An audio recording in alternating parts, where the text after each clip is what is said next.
Houve um tempo em que os homens buscavam o poder nos templos, nas espadas e nas coroas. Salomão, porém, entendeu que o verdadeiro trono não estava nas mãos, mas na mente. Ele descobriu que a força que move reinos é a mesma que molda o destino de cada homem: o pensamento. A sabedoria que possuía não era apenas conhecimento. Era um estado de consciência, um ponto de encontro entre o visível e o invisível. Ele via o mundo como um reflexo do que habitava dentro dele. Entendeu que governar os outros é pequeno diante da tarefa de governar a si mesmo. Napoleon Hill, séculos depois, diria a mesma verdade com outras palavras, quando afirmou que tudo o que a mente humana pode conceber e acreditar, ela pode alcançar. Estava apenas traduzindo o Código de Salomão em linguagem moderna. Dois homens separados por milênios, unidos pela mesma revelação. O universo responde à mente que sabe o que quer. A diferença entre ambos não é de tempo, mas de expressão. Salomão recebeu sabedoria em forma divina. Hill a redescobriu pela observação da mente humana. Um ouviu a voz do espírito, o outro decifrou o padrão da consciência. Ambos compreenderam que o homem é um criador em miniatura, feito à imagem de algo infinitamente maior. Quando ele pensa com fé, cria. Quando duvida, destrói. Quando se alinha com a inteligência que o gerou, torna-se canal de prosperidade. E quando se afasta dela, perde-se em sua própria confusão mental. Essa é a essência do Código de Salomão, uma sabedoria que não se ensina, apenas se desperta. Salomão entendia que a mente humana é um templo. Cada pensamento é uma semente plantada nesse solo espiritual. O que nasce daí depende daquilo que o homem escolhe cultivar. Se ele planta medo, colhe limitações. Se planta fé, colhe milagres. Hill chamava isso de lei da atração mental, mas para Salomão era simplesmente a justiça divina em ação. Tudo retorna, tudo reflete, tudo responde. Os dois sabiam que a prosperidade é apenas um reflexo da harmonia interior. Nenhuma riqueza é duradoura se a mente estiver em guerra. É por isso que o homem que vive em ansiedade jamais encontra descanso, mesmo cercado de ouro. A paz é o verdadeiro luxo, e só quem domina os próprios pensamentos pode possuí-la. Salomão dizia que a sabedoria vale mais que rubis, e Hill confirmava: conhecimento aplicado é poder, não o poder sobre outros, mas sobre si mesmo, o único que realmente liberta. Mas antes de chegar à grandeza, Salomão precisou atravessar o deserto interior. A sabedoria só nasce do silêncio, e o silêncio só se alcança quando a alma se cansa do ruído. Ele percebeu que o mundo é cheio de vozes, mas poucas vêm da verdade. Foi nesse silêncio que ele entendeu o mistério da vida. Tudo o que o homem busca fora já está dentro dele. Hill chegaria à mesma conclusão estudando centenas de homens bem-sucedidos. Descobriu que todos tinham um ponto em comum. Sabiam o que queriam e acreditavam de forma inabalável. O propósito para ambos era o início de tudo. Salomão chamava isso de visão. Onde não há visão, o povo perece. Hill chamava de desejo ardente, o combustível da criação. Ambos falavam da mesma força, o fogo interior que dá forma ao invisível. Quando o homem descobre por que existe, o universo se organiza para ajudá-lo. As portas se abrem, as ideias aparecem, as oportunidades fluem. Não porque o mundo mudou, mas porque ele mudou. A mente é o portal. Tudo o que o homem vê, sente e vive é apenas reflexo do que vibra dentro dele. Salomão compreendeu que o coração é o centro do poder espiritual. Assim como o homem pensa em seu coração, assim ele é. Hill traduziu isso em termos práticos. A mente subconsciente é o elo entre o pensamento e a realidade. Quando o homem acredita profundamente em algo, ele programa o universo a seu favor. Ambos ensinavam que fé não é esperar, é agir com convicção. A diferença entre quem conquista e quem desiste está na intensidade da crença. O sábio não espera o milagre, ele o provoca. Salomão sabia disso quando orou por sabedoria em vez de riqueza, e recebeu ambas. Hill sabia disso quando mostrou que a fé aplicada gera resultados tangíveis. É a união entre espírito e ação que cria o impossível, mas essa verdade exige responsabilidade, porque a mesma mente que cria prosperidade pode gerar destruição. Salomão viu reinos ruírem pela vaidade. Hill viu homens perderem tudo pelo ego. A sabedoria é como o fogo. Ilumina quando controlado, mas consome quando fora de medida. Por isso, ambos alertavam que o poder sem propósito é vazio. A riqueza sem discernimento é ruína disfarçada de glória. O Código de Salomão começa com humildade. Ele sabia que o conhecimento sem consciência transforma o homem em prisioneiro do próprio orgulho. Por isso dizia que o temor do Senhor é o princípio da sabedoria. Não medo, mas reverência. O reconhecimento de que há uma força maior guiando tudo.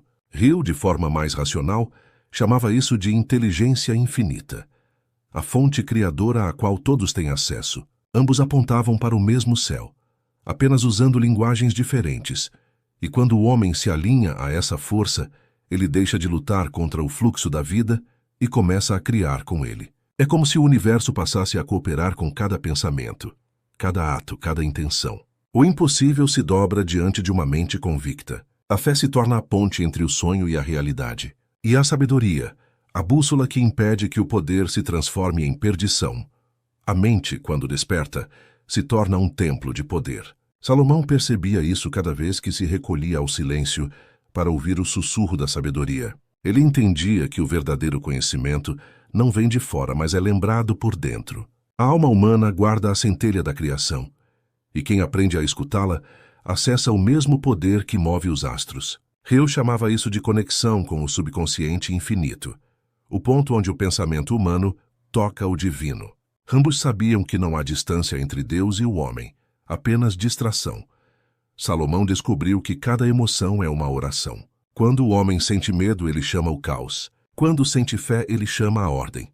Hill confirmava essa lei invisível quando dizia que o pensamento é uma energia viva e que tudo o que a mente envia retorna multiplicado. Essa é a razão pela qual o homem colhe o que planta, não apenas no campo, mas na mente. O universo é um espelho que devolve exatamente aquilo que você vibra. Foi assim que Salomão compreendeu a natureza da prosperidade.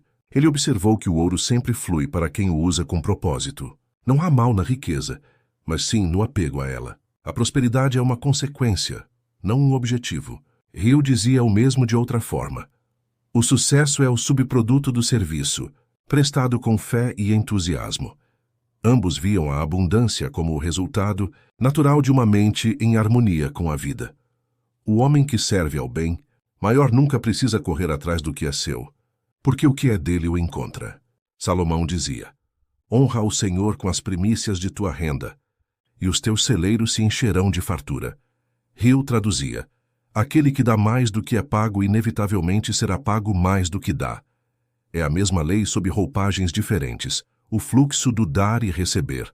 A mente generosa nunca conhece escassez, porque entende que o universo é um circuito de abundância.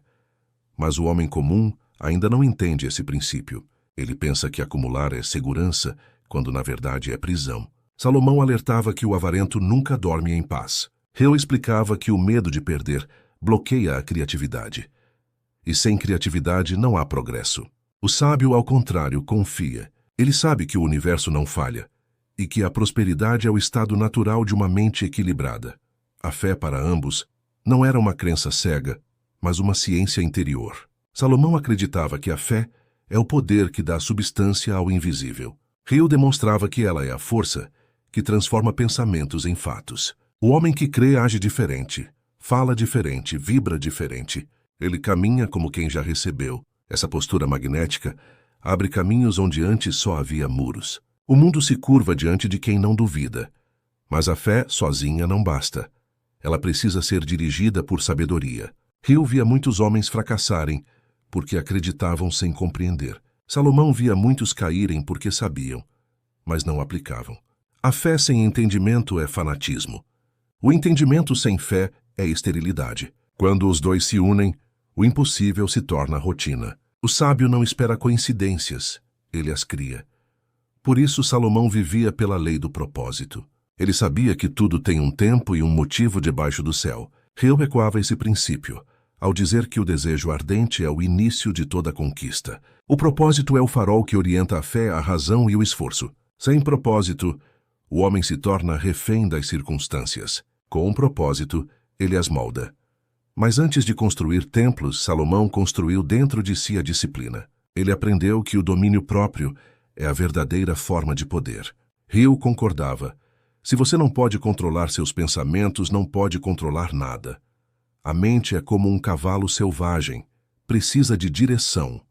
Sem comando, ela o arrasta para o abismo. Com um comando, o leva ao topo. E é aí que o código se revela. A mente é o trono onde o homem decide quem governa. O medo ou a fé, a dúvida ou a visão, o passado ou o propósito. Tudo o que existe na vida de um homem é resultado dessa escolha invisível. Salomão entendeu isso ao observar que o insensato destrói o próprio lar com suas mãos. Hill viu o mesmo quando estudou a falência de grandes homens.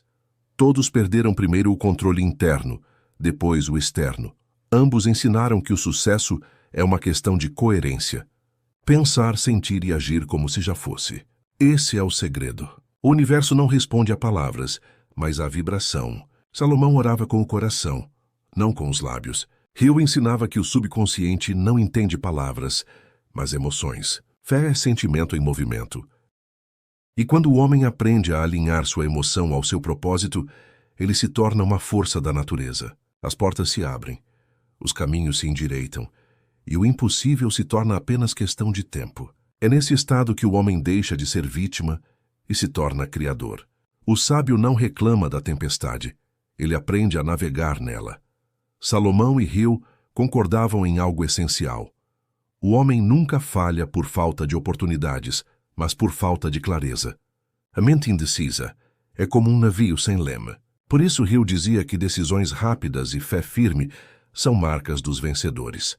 Salomão, com poesia, dizia: os planos do diligente conduzem à fartura, mas a pressa leva à pobreza. Ambos falavam de foco, paciência e constância, os alicerces da realização. A verdadeira riqueza nasce no silêncio da mente disciplinada. A cada dia, o homem sábio planta pensamentos nobres e arranca ervas daninhas de dúvida. Ele sabe que tudo tem um ciclo e que cada semente germina no tempo certo. Hill reforçava essa verdade. A persistência é a ponte entre o desejo e a conquista. Salomão chamava isso de paciência divina, o tempo de Deus que tudo ajusta. A mente impaciente quer frutos antes de semear, mas o sábio entende que o crescimento invisível é o mais importante. O ouro que não é forjado pelo fogo não resiste ao tempo. Hill dizia que a adversidade é o teste da fé. Salomão via nas provações o lapidar da alma. O homem que foge do fogo jamais se tornará luz. Se esta mensagem te inspirou, compartilhe com quem precisa. Inscreva-se para continuar esse processo. Seja paciente com o tempo, mas impaciente com seus hábitos. O futuro que você deseja começa com o que você repete agora.